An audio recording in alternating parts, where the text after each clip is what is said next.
Hi everyone, this is Veena, Assistant Professor, MBA Department from SNS College of Technology. So, like earlier in my videos, I have explained about the gap analysis and the mechanism.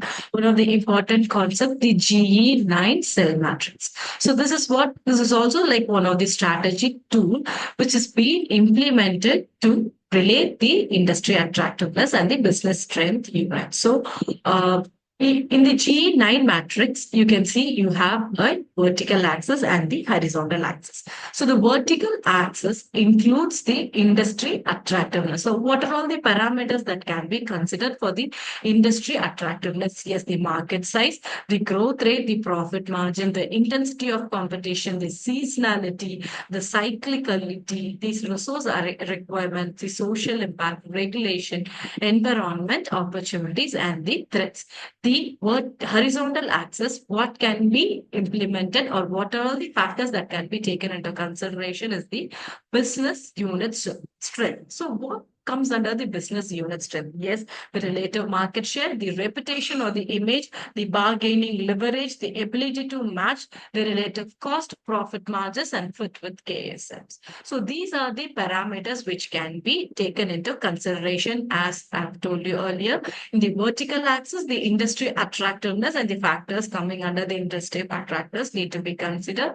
And in the horizontal axis, we need to take the business unit strength. So based on that, we are going to derive the GE9 cell matrix, so which is an average range of strong, average, and the weak and high, medium to so this is the scaling which is being implemented in calculating the GE9 cell matrix. So based on the parameters, what will be the market size, whether it is strong, average or weak, it has to be rated. The growth rate, whether it is strong, average or weak, it has to be graded. So what will be the unit strength, business unit strength, how the relative market share is being there, whether it is strong, whether it is high, medium or low, it has to be it has to be mapped whether the relative cost is high, medium, or low, it has to be mapped. So, based on all these factors, we need to map all those parameters. So that is what vertical axis denotes. The more profitable the industry is, the more attractive it becomes.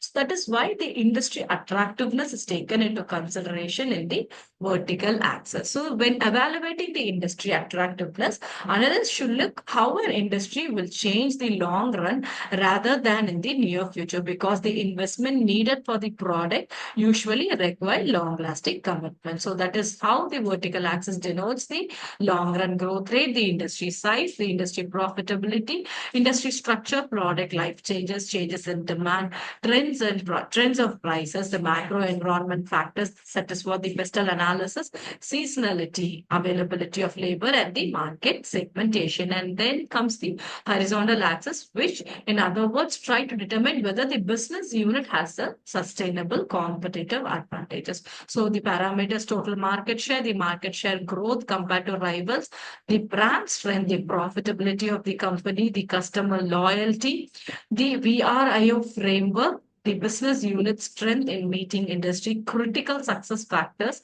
So using the profile matrix, competitive profile matrix, strength of the value chain, level of product differentiation and production flexibility. So based on that, we are considering three zones. The one will be the green zone, the yellow zone, and the red zone. So as like the traffic signals represent the green signal, yes, basically in the traffic signals, the green signal will represent go ahead. So that is why here also, like the organization, when it have a green zone, it will represent to go ahead, to grow, to build, to push you through expansion strategies. So it is now the business can go in the green zone and attract major investment.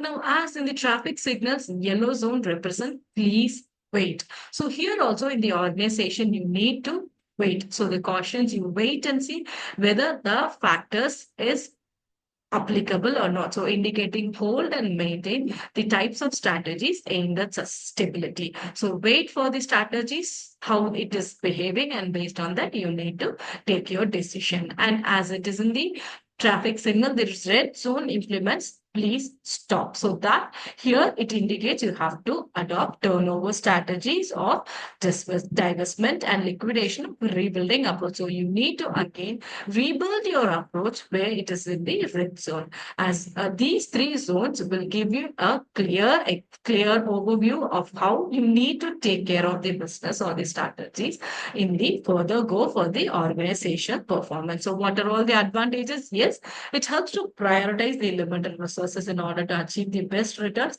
The performance of products or business units become evident. It is more sophisticated business portfolio framework that the BCG matrix and determine strategic steps the company needs to adapt to improve the performance of its business portfolios. Yes, the disadvantages need to consult an expert to determine industry attractiveness and business unit strength as accurately as possible. So it is expensive to conduct. It doesn't take into account the harmony that could exist between two or more units. So hope this video gave you a clear cut view on how the GE9 cell matrix works out for the organization. So thank you for watching this video. Meet you in my next video. Thank you.